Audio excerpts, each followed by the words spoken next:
Quero neste momento estar cumprimentando a todos com a paz do Senhor. Quem vos fala aqui é o pastor Paulo Delanhese, São Paulo, Jundiaí.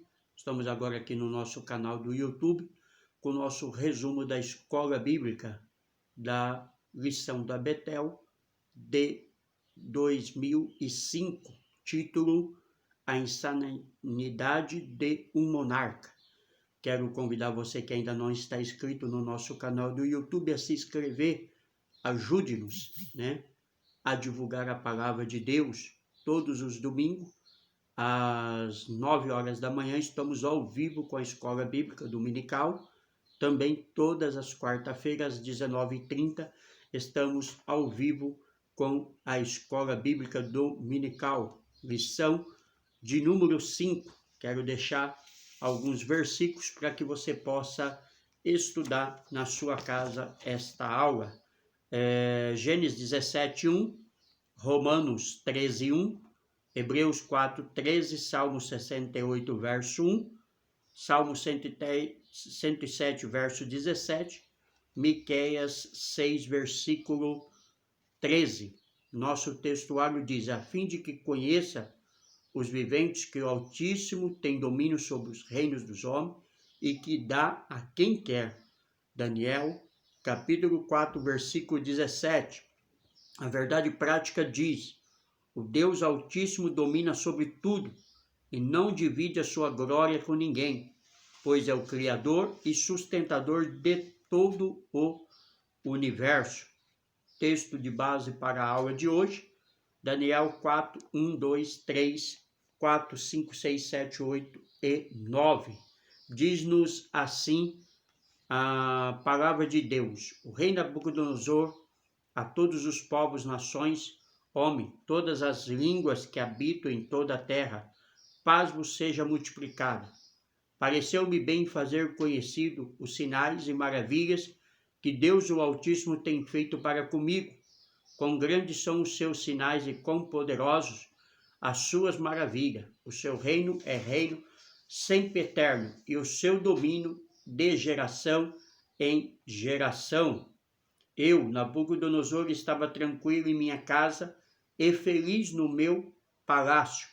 Tive um sonho que me espantou, e quando estava no meu leito, os pensamentos e as visões da minha cabeça me turbaram. Por isso expedi um decreto pelo qual fossem introduzidos à minha presença todos os sábios da Babilônia, para que me fizesse saber a interpretação do sonho. Então entraram os magos, cantadores, os caldeus e os feiticeiros. Eu lhe contei o sonho, mas não me fizeram saber a sua interpretação. Por fim se me apresentou Daniel, cujo nome é Beltesazar, segundo o nome do meu Deus, no qual há espírito dos deuses santos. E eu lhe contei o sonho, dizendo: Beltesazar, chefe magos, eu sei que há em ti o espírito dos deuses santos, e nenhum mistério te é difícil. Eis as visões do sonho que eu tive.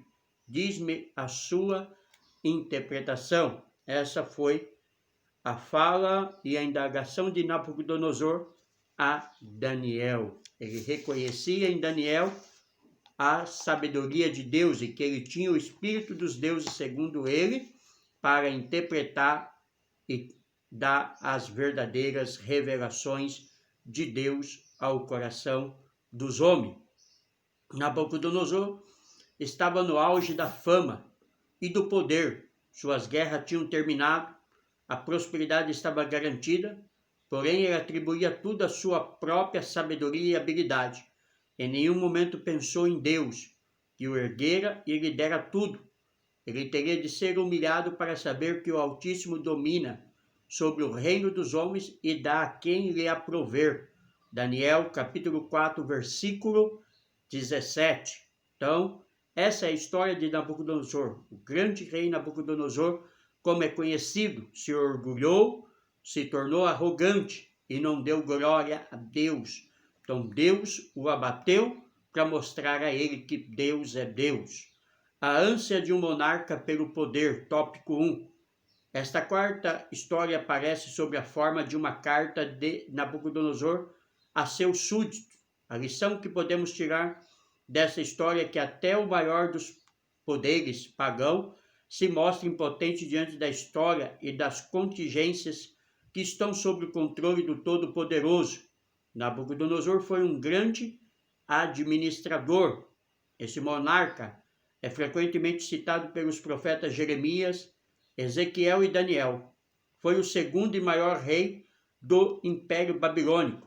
Era filho de Nabucodonosor, cujo nome não é mencionado nas Escrituras, fundador da dinastia babilônica, que sobrepujou o Império Assírio em 602 a.C.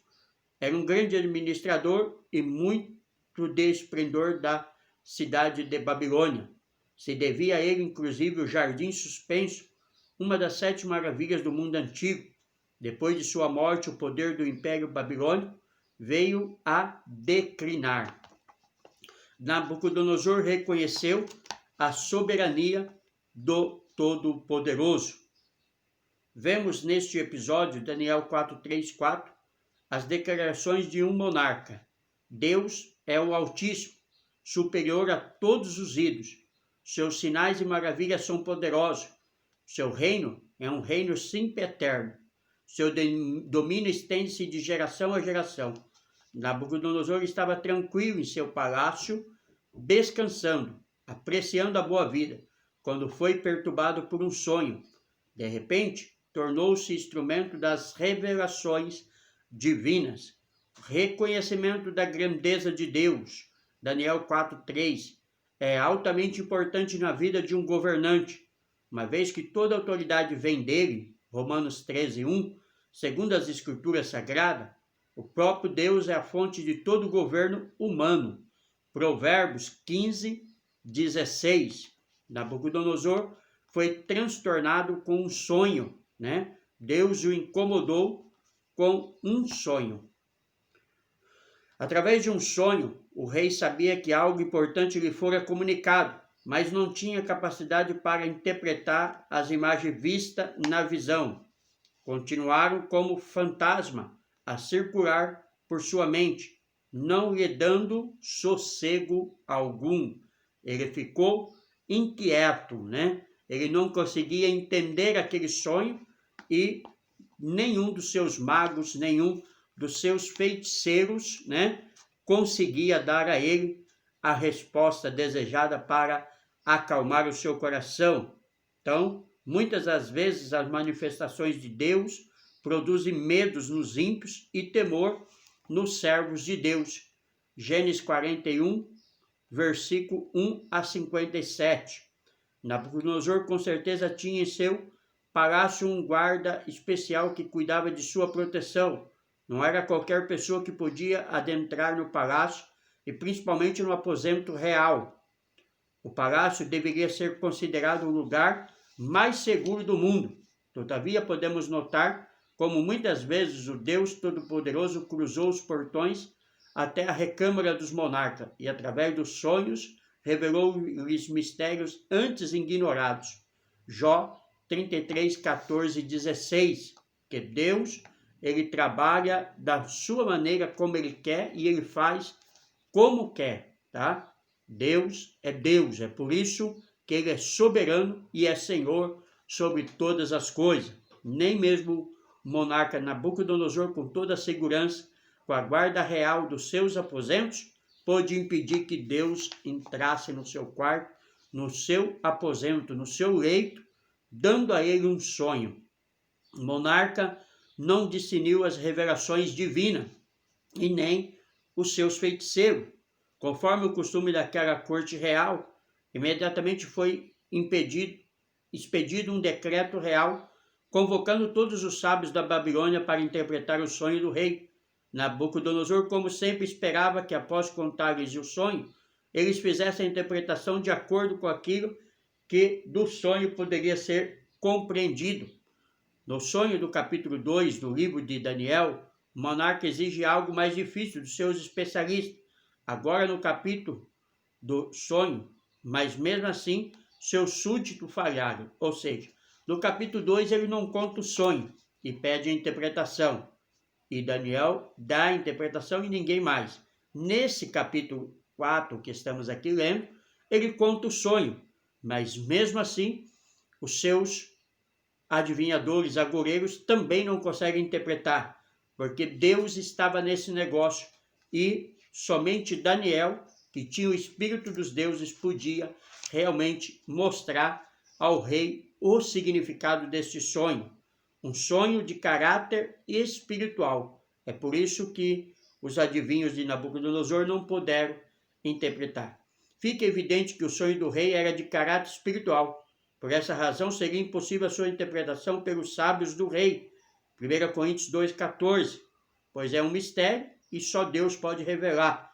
O mistério estava justamente aí. Eles falharam mais uma vez. Mas o nome do Senhor foi exaltado através da vida de Daniel. Daniel capítulo 4, versículo 7. O que causa admiração é que mesmo depois de ter verificado a incompetência dos sábios, o rei ainda os convoca, antes de convocar Daniel. Segundo alguns teólogos, cumpriria apenas um dever oficial, pois era pagos e sustentado pelo Estado para decifrar sonhos e visões. Então, segundo os teólogos, ele só chamou eles porque era o dever deles, mas quem realmente deu a interpretação foi Daniel. Daniel, um homem espiritual. Daniel, desta vez, não pediu tempo ao rei para fazer a interpretação. Ele se encontrava habilitado pelo Senhor. Nabucodonosor afirmou 3 vezes que Daniel tinha o espírito dos deuses santos. Daniel 4, 8, 9, 18. Daniel era um homem inspirado pelo Espírito Santo. Quando Deus se faz presente na vida de alguém, isso o torna uma pessoa extraordinária. 1 Samuel 10, 10, 13. O rei demonstrou que tinha muito que aprender com Daniel e sua fé viva. Então Deus agora está tratando com o rei. Uma árvore no meio da terra. Esse é o sonho de Nabucodonosor. O rei viu uma grande árvore no meio da terra. Daniel 4:10. Isso significava que todas as nações e povos haveriam de tornar-se dependentes dela, pois ela supriria a todos, sendo, portanto, um poder dominante que sujeitaria a si mesmo a todos os povos. É evidente que a expressão no seio da terra do texto em foco refere-se à grande capital do Império Babilônico, pois Babilônia era o império que dominava toda a terra naquela época. Todo o poder estava inteiramente ajustado com Babilônia. Na Bíblia, a árvore é uma figura comum para representar o ser humano. Salmo 1, verso 3, Salmo 92, verso 12, Cantares 4, 16, Mateus 3, 10. Israel, por exemplo, é figurado por 3 árvores. Oliveira, Romanos 11, 17, figueira, Lucas 21, 29, e videira, Salmo 80, verso 15, Joel 1, 12. O justo comparado à árvore traz 3 importantes lições. Primeiro, fala do cuidado de Deus, Salmo 1, verso 3, e aí se fala do justo como árvore plantada. Há uma diferença entre uma árvore que foi plantada e outra que nasceu por si mesma. Uma árvore frutífera de boa qualidade pode voltar ao estado selvagem por falta de cuidado, Romanos 11, 7, e uma árvore só dá fruto depois que cresce. Ou seja, está aí os grandes significados da árvore, né, em si, na sua totalidade. A queda do monarca que não deu glória a Deus. Então, Nabucodonosor não deu glória a Deus, então agora ele vai ver que Deus é o único Senhor.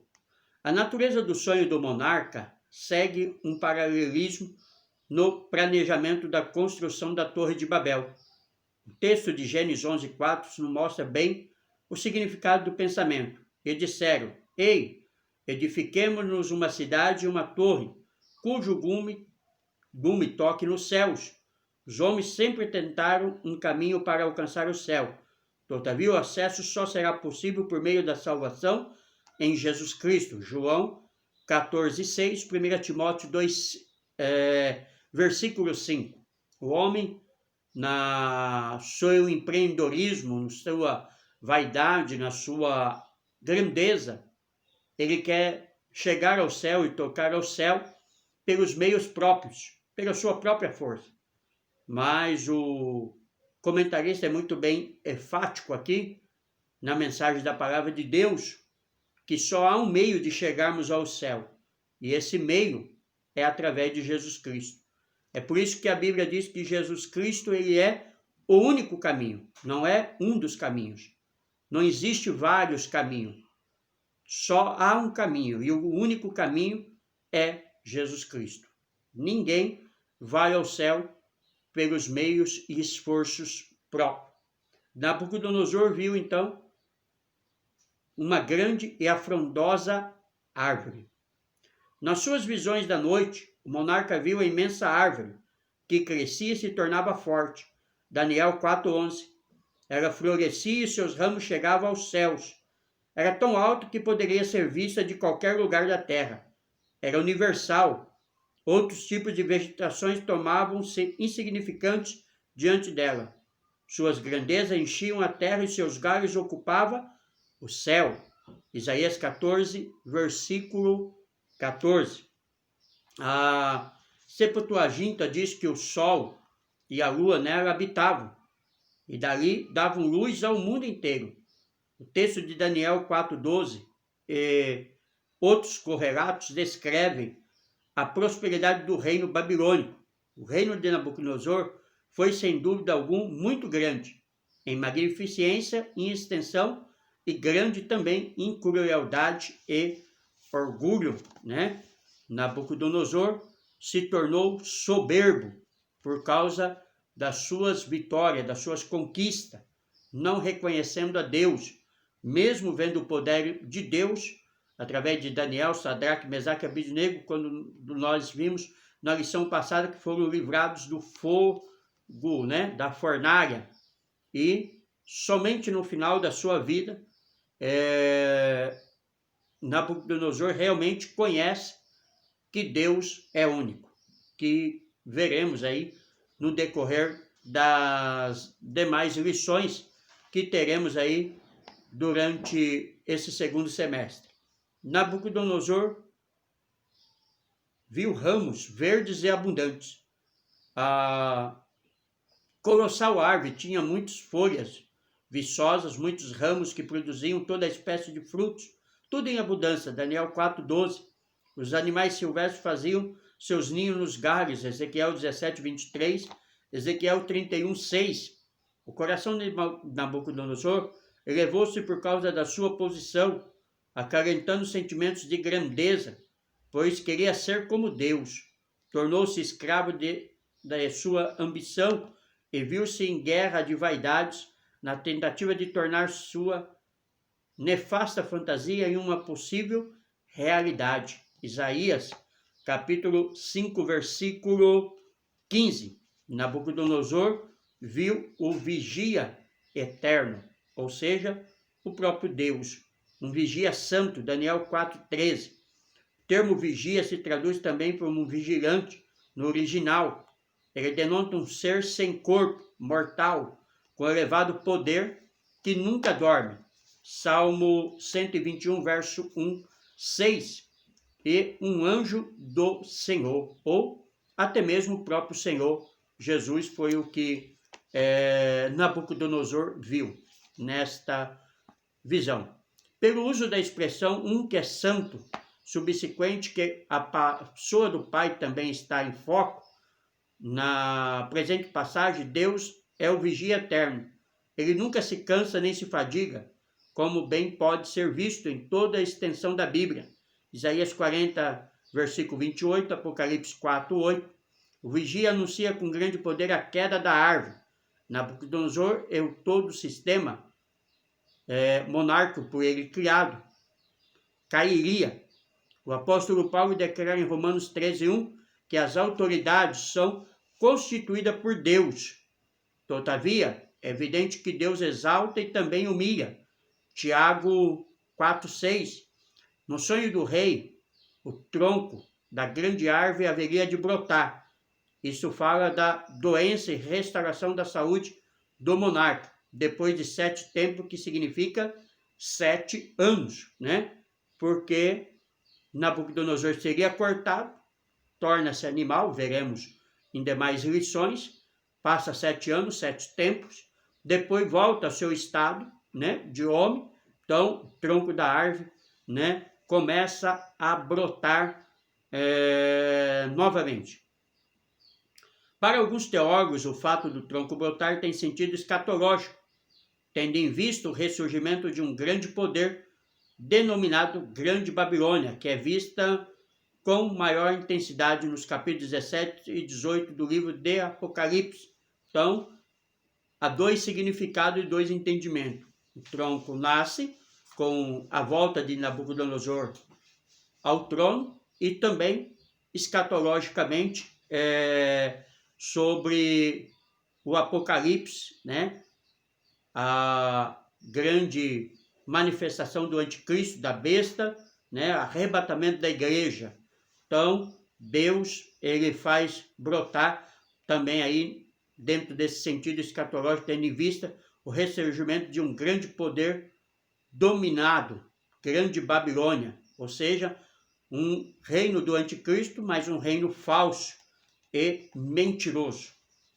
A restauração do monarca que deu glória a Deus agora. A sentença já havia sido decretada e era terrível. Daniel 4,16. A destruição da árvore não significava sua erradicação, pois o tronco amarrado com candeias de ferro e de bronze deveria ficar na terra para ainda voltar a frutificar depois de 7 tempos, né? Estamos falando dos 7 anos que Nabucodonosor virou um animal. Ele foi expulso de entre os homens. Em sua insanidade temporária, que o deixaria completamente arrasado pelo golpe divino, o rei Nabucodonosor correria para a floresta e viveria como um animal. Comeria relva como um boi, viveria exposto à chuva e aos elementos da natureza em geral. Ele viveria em tal estado por 7 anos, e assim, então veio reconhecer quem é o rei verdadeiro. Daniel 3, versículo 26. Nabucodonosor deveria aprender que os governantes terrenos são levantados e destronados conforme chega o tempo de seu governo. Atos 17, 26. Ou seja, é Deus que põe e Deus que tira. É Deus que faz descer a sepultura, é Deus que faz de lá tornar.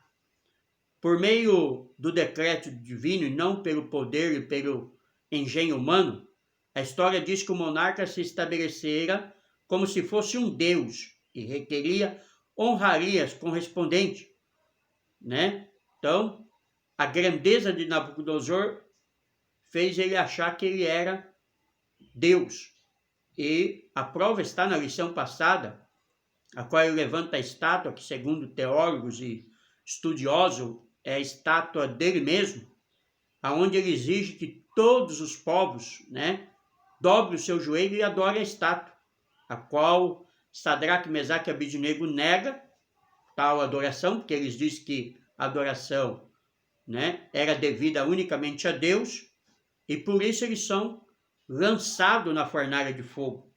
Mas Deus, que viu o exemplo de Sadraque, Mesaque e Abednego, que não tiveram a sua vida por preciosa, são a palavra do próprio Nabucodonosor depois, poupou a vida deles, tirando-os da fornalha e os livrando, e mostrando ao rei, né, que o poder é de Deus. Então o rei, ele havia se ensoberbecido e achava ser Deus. Então, por isso Deus o corta e o torna também em animal. Foi lembrado pelos judeus esse rei não como um grande construtor, mas como quem tinha destruído a cidade sagrada e reduzido a nação a praticamente nada em suas subsequentes ataques. Podemos perceber que este rei precisava ser derrubado, né? Mesmo com toda a grandeza, mesmo todo o poder, né, que ele teve, ele não foi reconhecido pelos judeus como um grande, né, construtor, mas como aquele que havia acabado com o templo, com a cidade, né, de Jerusalém, que havia derrubado o muro. A fama dele não foi uma fama boa que ficou. Ele recebeu um sábio conselho de Daniel. Podemos observar, através do texto de Daniel 4:27, a coragem do profeta Daniel. Ele pôs revelar o sonho e aconselhou o que deveria ser feito. Se o monarca tivesse tido um verdadeiro arrependimento de seus pecados, a sentença seria mudada. Jeremias 3:5-10. Porém, isso não aconteceu, porque Deus já havia falado através do profeta que quando o povo se arrependesse, Deus também se arrependeria do mal que pretenderia fazer. Só que Nabucodonosor, mesmo vendo o grande poder de Deus em vários momentos, ele se arrependia, mas se arrependia momentaneamente. Passava alguns dias, alguns meses, não temos o tempo exato, ele já voltava a praticar toda a sua arrogância. Ele declarou que Deus era Deus quando Daniel deu a primeira interpretação, e declarou que Deus era Deus e único quando Sadraque, Mesaque e Abednego saiu da fornalha. Só que depois ele voltava atrás. Então, Deus teve que realmente abater Nabucodonosor no seu íntimo, o tornando em animal, para só então depois ele entender que não existe outro Deus além do Deus dos céus. Ele teve uma terrível enfermidade. Daniel insistiu com o monarca para que se arrependesse, mas isso não aconteceu. Ao cabo de 12 meses, andando a passear sobre o palácio, o rei de Babilônia, o Senhor Deus, ao rei o castigo profetizado. Foi dado ao monarca um tempo para que se arrependesse, mas não houve mudança. Então veio o julgamento. Nabucodonosor foi afetado por meio de uma doença conhecida como zoantropia, uma desordem mental, segundo a qual a pessoa se imagina um animal e passa a agir como um ser irracional. Então aí está o nome da doença que Nabucodonosor sofreu, segundo estudiosos e teólogos: zoantropia. A pessoa pensa ser um animal. Então Deus fez Nabucodonosor perder todo o sentido de um rei, de um ser humano, e começou a agir como um animal. E isso durou 7 anos, pois o rei foi expulso dentre os homens, passou a comer grama e a ter como companheiro as feras. Mas no tempo de Deus o terrível castigo chegou ao fim. De repente o rei voltou à razão, elevou os olhos ao céu e reconheceu ser o Senhor, o grande rei, e não ele próprio, como ele pensava ser, superior até mesmo a todos os deuses.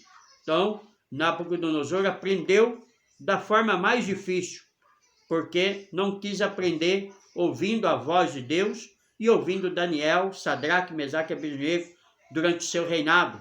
A árvore bela era o próprio monarca e o seu grandioso reino, mas cortada significava que Nabucodonosor seria destronado e passaria 7 anos no campo, comendo e vivendo como os animais. Se Deus pode produzir tal efeito no orgulhoso rei da Babilônia, haverá algum pecador que ele não possa reconquistar? Será que alguns dos castigos que sobrevêm a algumas pessoas não teriam por objetivo dominar a sua vontade orgulhosa e levá-los a fazer as confissões semelhantes? O comentarista faz uma indagação e uma pergunta. Será que o que acontece hoje, em nossos dias, não é consequência da arrogância de muitas pessoas? Não é consequência do pecado? Nós estamos vivendo, neste ano de 2020, a pandemia do Covid-19. Muitos fiéis têm morrido, muitos têm sido curados, muitos ímpios têm morrido. Mas nós vemos que tudo isso é consequência do pecado do homem e da mulher. Nós vemos que tudo isso é a arrogância das pessoas. As pessoas se subpõem a Deus. As pessoas se acham melhor do que Deus. Então Deus está tratando com os homens da terra com as mulheres. Deus está tratando com o povo. Deus vai restaurar a igreja que vive mentindo, no engano, no pecado. Deus não levará para o céu um povo pecador, pois a Bíblia diz que no céu não entra pecado. Deus é santo e justo. Deus só chama os arrependidos. Então, tudo isso está sendo colocado a claras e a limpa para que haja transformação, para que possa, então, acontecer o arrebatamento da igreja. Na conclusão da aula de hoje, nos diz que não há dúvida que Nabucodonosor foi um dos mais ilustres governantes que o mundo já viu. A soberba também foi como uma marca registrada do seu reino. A história relata que em todos os tijolos das ruínas de Babilônia que foram examinados pelos arqueólogos, trazia o nome de Nabucodonosor. Tal era o orgulho de Nabucodonosor. Imagina, todos os tijolos foram colocados o nome de Nabucodonosor. Foram encontradas várias inscrições em termos presunçosos de orgulho de Nabucodonosor. Todavia, como é maravilhoso o contraste entre essas orgulhosas e arrogantes palavras e a oferenda de humildade, adoração e louvor dos versículos 34 a 37. Quando Nabucodonosor volta ao seu estado normal, então agora ele reconhece Deus como único Deus. Ele reconhece Deus como único Senhor. E depois disso, ele morre. E o seu filho assume o trono. Agora, acredito eu, tá? Pastor Paulo, que Nabucodonosor realmente se converteu ao Senhor. Daniel conseguiu mudar aquele coração. E ele partiu para a glória salvo. E eu sei que veremos ele quando lá chegarmos. Porque a história final do seu reinado mostra ele se convertendo ao Senhor. Amém? Glórias a Deus. Que Deus abençoe a sua casa. Que Deus abençoe o seu lar. Que Deus abençoe a sua família.